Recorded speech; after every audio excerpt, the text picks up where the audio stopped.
Hello friends, welcome to Thiraikalam. இந்த வீடியோவில் பரபரப்பாக போயிட்டுருக்க கார்த்திகை தீபம் சீரியலோட ஒரு சூப்பர் ப்ரோமோ இருக்குது. அதை பற்றி தான் பார்க்க போகிறோம். அதாவது பார்த்திங்கன்னா, கார்த்திக்கும் ரேவதியும் பூஜை பண்ணிக்கிட்டு இருக்கதை சந்திரகலாவும் சாமுண்டீஸ்வரியும் பார்த்துடுறாங்க. சந்திரகலா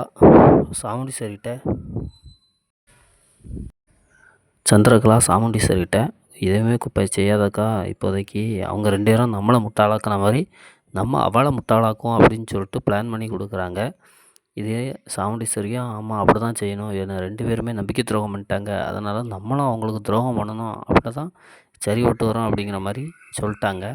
என்ன நடக்குது அப்படின்னு பார்த்திங்கன்னா, சந்திரகாவும் சாமுண்டீஸ்வரியும் திட்டம் போட்டு ரேவதியை வெளிநாட்டுக்கு அனுப்பி வைக்கிறதுக்காக பிளான் பண்ணிக்கிட்டு இருக்காங்க.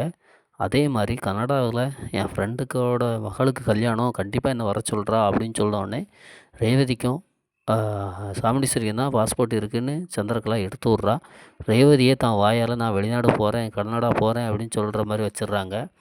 ஆனால் கார்த்திக் இந்த மேட்ரு தெரிஞ்சோடனே இது ஏதோ தப்பாக இருக்குது, அவங்க 2 பேரும் பிளான் பண்ணிட்டாங்க, நம்மளை பற்றி தெரிஞ்சு போச்சு அப்படிங்கிறத கார்த்திக் யூகிச்சிடுறாரு. ஏன்னா திடீர்னு கனடா அனுப்புறதுக்கு வழி இல்லை, அதனால் சேஃப்டியாகவே இருக்கணும், நீ கிளம்பு நான் பார்க்கேன் அப்படின்னு சொல்கிறாரு. ரேவதி கனடா போகிறத கார்த்திக் தடுப்பாரா, இந்த சூழ்ச்சியை கார்த்திக் முறியடிப்பாரா இல்லையாங்கிறத நம்ம முழு எபிசோடை பார்த்து தெரிஞ்சுக்கலாம்.